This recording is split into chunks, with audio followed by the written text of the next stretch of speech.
What's up, guys? We're here at AMC Town Square with Chasing Cinema. James Shu, how are you? .com. And tonight we are here for the premiere screening of The Theory of Everything, which is pretty much out everywhere else in the United States except Las Vegas. And then we have Horrible Bosses 2. What are you expecting out of both films? I know you're only watching one tonight, but what are you expecting out of Horrible Bosses 2? Horrible Bosses 2, I'm excited. I like part 1. Part 2, they threw a lot of Jennifer Aniston in the preview with the plow joke and stuff, and I think that's hilarious. And I love Jennifer Aniston raunchy. I think it's absolutely hilarious. I thought she did a marvelous job in part 1. And Jamie Foxx is back, so I'm jacked up about that because we have Mother Effer Jones, and he was hilarious in part 1. Yeah, I really enjoyed part 1, so I couldn't be any more excited for the sequel, part 2. I was totally surprised at Horrible Bosses 1 because it looked really funny, but I didn't think it was going to be enjoyed as much as I did. And it ended up becoming the highest grossing dark comedy of all time, beating out The War of the Roses, which is from the 90s, Danny DeVito's film. This movie is, Horrible Bosses was just, like, I couldn't believe how much I enjoyed it. But you have Kevin Spacey. You have Colin Farrell, who does a role that's, like, he completely immerses himself in. Jennifer Aniston is this raunchy, you know, dirty dentist, if you will, and it just worked, and I was really, really pleased with it. So going this one, I don't know if it's going to be repeating the same things, but I'm hoping I enjoy it. Because if you think about the comedies this year, we've had a lot of sequels. We had Dumb and Dumber 2, we had 22 Jump Street, and before that we had like Ride Along, The Other Woman. What else do we have?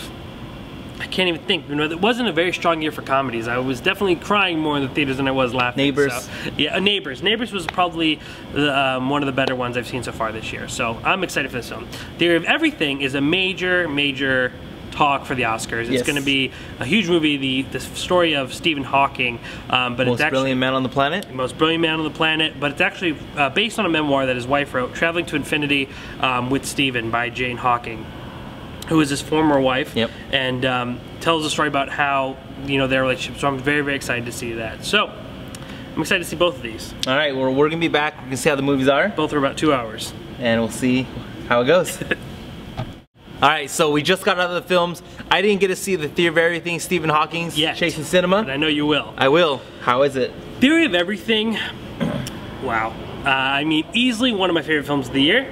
And one of the greatest love stories of our time. I really, really believe that. Even though it is no secret to a lot of people that Jane and Stephen are no longer married, you know, it goes beyond love like that. I mean, it tells a story beyond high school sweethearts and until death do us part. It really talks about one human being dedicating their life to care and supporting another human being. And it goes far beyond just like wedding bands, and I found that really, really beautiful in the movie. Two of the best performances of the year. Eddie Redmayne and Felicity Jones. I highly doubt their names will be left off the Oscar nominations list. I mean, amazing. And though this film isn't too much about the science and really focuses on the man of Stephen Hawking and the relationship, I would quote my friend Walter White in saying it's all about the chemistry. And the chemistry these two share is undeniably beautiful and incredible. These actors know how to work together. There's a really beautiful moment when Hawking discovers that he only has about 2 years to live when he's first diagnosed with ALS, and he does everything in his power to push his wife, his girlfriend then, away, and she just tells him no, she's not going anywhere, and she accepts this lifetime fight, and it's incredibly at times heartbreaking, but at the same time it is also inspiring and uplifting like no movie I've seen this year. Absolutely incredible, easily one of my favorites. 4 out of 4 stars, hands down. I can't even push it up. Absolutely amazing, super, super good. I mean, I love them. Do you think it was better than Nightcrawler? I know it's completely opposite, but in the Oscar race, do you think it was a better film? You know, it's funny because me and you have talked, and I honestly think Nightcrawler is also one of my favorite films of the year. To see which one I like better, I don't know, but I would definitely say they're neck and neck. So they're definitely either, you know, they're right up each other, and I really love both of those films. I would even argue those are in my top 3 of the year so far. But that's a tough one. I have to sit and think about it a little bit more. But Theory of Everything, you guys have to go see this movie. Because you will learn stuff about Stephen Hawking, but you will find out just how inspiring. I mean, there's something really powerful when an actor cannot speak, you know, and use the voice of a computer and still deliver lines properly with an innocular performance that can take your breath away. Absolutely phenomenal. Do you think up for a chance for, I know you said nominations for Best Actor and Actress will be there. What about wins? Well, you know, with what you've seen up to this point? What I've seen up to this point, I think I really am pushing. That's a tough one because I'm just seeing these films now, so I haven't had much time to digest. There's still so many I haven't seen, but I honestly think that Eddie Redmayne, as well, ironically as, well, not ironically, but as well as Jake Gyllenhaal, have given the best performances of the year so far. But Felicity Jones, I think, totally knocked it out of the park. So if Best Actress ended today in the film, I don't know, because you know what? I really think Rosamund Pike still has a huge axe in this race. So it's so hard to tell right now. It is in like that prime where I can't really make my decision. But I'm sure by the end of the year we'll be talking a lot more about that. Yes. Okay, so total opposite side of the spectrum. You've already seen Horrible Bosses 2. Yes. I just got out of Horrible Bosses 2. And what did you think? In tradition, I'll go first. Let me say this, because I know people are gonna take this the wrong way. I liked it. I enjoyed it, but I felt some of the parts were just a little too long. The jokes, I felt some of them were just a little too long. I'm like, all right, moving on, moving forward very quickly. You know, I'm always saying that, moving on, moving forward very quickly. But it was funny. I didn't get enough Jennifer Aniston. I did not get enough Jennifer Aniston. And Jamie Foxx was awesome. Chris Pine was fun, liked him, and I really liked Captain Kirk, so that was fine. Jason Bateman's comedy, I like it because he's like this guy who's like, God, why am I in the middle of these two idiots? Why am I friends with these people? Why am I in this with these two idiots? And his comedy, I enjoy it because he's not even trying to be funny. He's just being real because he's with these two idiots. I mean, it was. Chris Pine was fun. His twirly mustache, bad. I'm the killer, the bad guy. You know, and that was. I guess it sounds like I didn't like it, but I enjoyed it. I laughed. I'm probably not gonna watch it again, but I enjoyed it and I laughed. And I think if you haven't seen it, you should watch it. Just watch it for Jamie Foxx. He's awesome. You know, that's what's coming to my head right now, dude. Christoph Waltz. I mean, he had probably less than 40 lines in the whole movie, so but he was fine too. Christoph Waltz was fine. I think I was underwhelmed. I mean, obviously. Well, Mike from Breaking Bad, even though he didn't have a huge part either. Who? Mike from Breaking Bad, the older man, the detective. Oh yeah, that's right. That's right. I didn't even think about that. Oh yeah, he's yeah, that's right. Yeah. Yeah. I think I was just I think obviously. Okay, well, I guess there's my answer. Right? I was underwhelmed. Yeah. But I think if you still watch it, you know, but. So this is very rare because it's usually the opposite, but I loved Horrible Bosses too. Even going as far as saying, from what I could remember, the funniest movie I've seen all year. I was pleasantly surprised, though. If you go on Rotten Tomatoes right now, the movie's sitting at about 27%. Most critics do not agree with me. I had a blast in this movie, though. I enjoyed the first film. I thought this film was equally as funny.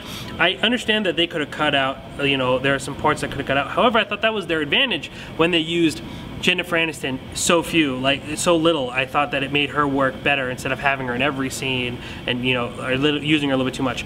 Kevin Spacey, as small as his role is, had me in tears. I mean, but like you pointed out, I think the best thing that Horrible Bosses offers is 3 types of comedies. Each actor has this different type of comedy that you could connect to. You have the guy who doesn't know why he's even there with these people. You have the guy that's, you know, an idiot, but an idiot that you probably say, that reminds me of my buddy. And then you have Charlie Day, who's just dumb and dumber dumb, you know, at times. And each of them give you a different layer of comedy. I thought Christoph Waltz was a strong addition. He was very subtle, but very comedic at the same time. Chris Pine has done something he's never done before in this movie, unlike he's ever done. Very funny, very wild, very outrageous. I didn't mind the twirly mustache, as you called it, villain type of him. I thought it was very funny. One of my favorite parts of the movie was when they have this beautifully shot, right out of an action movie plan, and you just get to watch it then happen, and it's totally the opposite, and it's just total things gone bad. I really enjoyed this movie. I honestly think it was one of the funniest I think it was the funniest movie of the year from what I could remember, but if I can't remember it, it's obviously saying something. You know what you just mentioned that's making me think this? So I have Gone Girl, right? Yes. This amazingly plotted out, perfect, awesome film with Nightcrawler. Again, all the awesomeness. Very plotted. Interstellar. fourth dimension, fifth dimension type of thinking. And then you have like superhero movies now. They're no longer twirly mustache bad guy, rock'em sock'em, very realistic, seeing the boobs Dark Knight on. syndrome. Yeah, they're all very serious films now. So they're making a stink and all this. And then this comedy, I know it's a comedy. Yes. But my problem is, I think I'm watching all these smart movies now. I had to be smart, and you know, Captain America 2, rumors that, or not rumors, but people are saying maybe possible the last nomination for Best Picture. You know, so comic book films, and then you have this movie that was just like, it was funny again. But and I think to your point, I think that might have been why I enjoyed this film so much, because no, really, because in a year where every, like, you know, going to pre-screening and stuff like that, every night I'm seeing, like, and it's award season, so I'm seeing like really dramatic stuff, and sometimes really heavy stuff. And it was very nice to go into a movie and just kind of let it go and just enjoy what was on screen. But I mean, I was laughing harder than most people in the theater, but everyone seemed to really enjoy it. So I'm really surprised that the critics' rating is so low. I'm hoping it goes up, but I enjoyed this movie. I think they work together. I mean, you could just tell they're having a good time working together, especially through the bloopers. And it just feels like you're with some friends that you want to enjoy. Fun. Great movie. I enjoyed it. So yeah, you're gonna have to check out my review of ChasingCinema.com/HorribleBosses2. But I really enjoyed this movie. Cool. Well, at the end of the day, on a serious note though, I still recommend it. Yes. I think it's fun. I think it'll be entertaining. I think more people are gonna enjoy it, but not love it like I did. I don't know why this movie just clicked with me, and it did, but I think you'll definitely enjoy it either way. Yes, I think you'll enjoy it. I don't want you to think. Yeah, I don't want you to think that I'm saying it's a bad movie. Yeah. I think I just want, probably because I'm in love with Rachel. That's how I was with Interstellar, though. I'm in love with like Jennifer Aniston's what it is. Jennifer Aniston, she had really good spots. Kevin Spacey was hilarious. Was there another cameo that I really enjoyed? I'm trying to think. Jamie Foxx was also hilariously funny in this movie too. I mean, this movie just where their car chase is just ridiculous. I mean, I don't know. I enjoy the ridiculousness. Oh yeah, see that's the thing. The car scene, and then they waited for the train. The train. I was dying in the train sequence. I mean, and then Jamie Foxx is what helped me on that because he's in the Twizzlers and it's funny. And it's really like, and they don't keep for a while. They go like that extra it's like mile. So dumb. No, see, I don't know. It just worked for me, and it's funny because I'm not such a huge dumb comedy fan, but this movie worked for me. But nonetheless, go to the movies. We have some exciting stuff this week, especially if, I mean, we know it's Thanksgiving. We obviously both Happy Thanksgiving. Happy Thanksgiving. Happy safe Thanksgiving. And if you don't live in America and you're watching this, enjoy your holiday. Enjoy your holiday.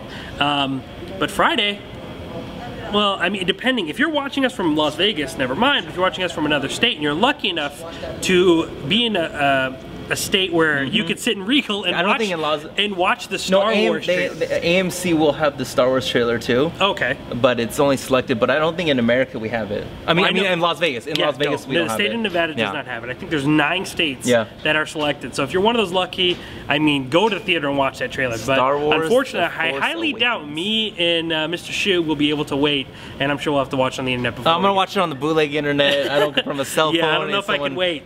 They watch the 10 a.m. Big Hero 6 show. Yeah, we had the Jurassic World trailer today, and I liked it. Underwhelmed. I was a little bit underwhelmed. I'm not so much underwhelmed, but I'm like really interested to see where they go because I thought some things are really cheesy, some things are really cool. I thought the score was done really nicely. I think there's that feeling where there's a man being dragged in the mud, and then there's another one where you see just the bottom of a dinosaur. So what about the SeaWorld part? Yeah, well, I mean, that part was like, I didn't know really how to feel about that movie, or that part, I'm sorry, but that thought that and like seeing maybe the gates open again, that got me jacked.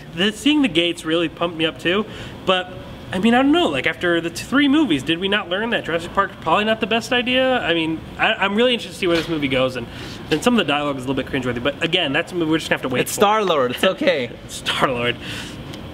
Just gonna have to wait and see. I just hope that we see some cameos in this movie, you know, from the very first film. I'm hoping we see some returns. You know, John Hammond passed away. Yes. And then, but in the movie before he passed away, they already had a statue erected of him. Yes. Which is cool. Yeah, but I like that. You know, I hope we see maybe even if it's the kids grown up. Something Jeff Goldblum. Jeff Goldblum. Come on, that's all we know. We really want. That's who we want. You know, sorry. Is that your Jeff Goldblum? Have a great Thanksgiving. Be safe this holiday. What are we watching next week? So next week, anything good? Is a little bit underwhelming. The only movie that Chasing Cinema is going to be covering is an award movie that has been out in some places. It's called The Homesman, which is Tom Lee Jones' film starring with him and Hilary Swank. So I'm very excited. Oh, the Western? It. Yes. Blah! That does not look It's that good. and a film called The Pyramid, which I've not heard anything about. That just doesn't sound good. Is that like a horror film? I think it is. I believe so. Yeah, they but like go The underground. Homesman will be one of those Oscar talk movies. Yeah, it probably is, and I'm not gonna be interested.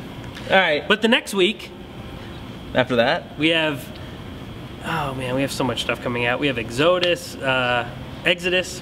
How do you pronounce it? Exodus, Gods and Kings Among Us. Or Yes, something. we have something else too on the 12th. I don't remember. There's so much. I can't keep my dates together. This guy watches 8 films a week, by the way.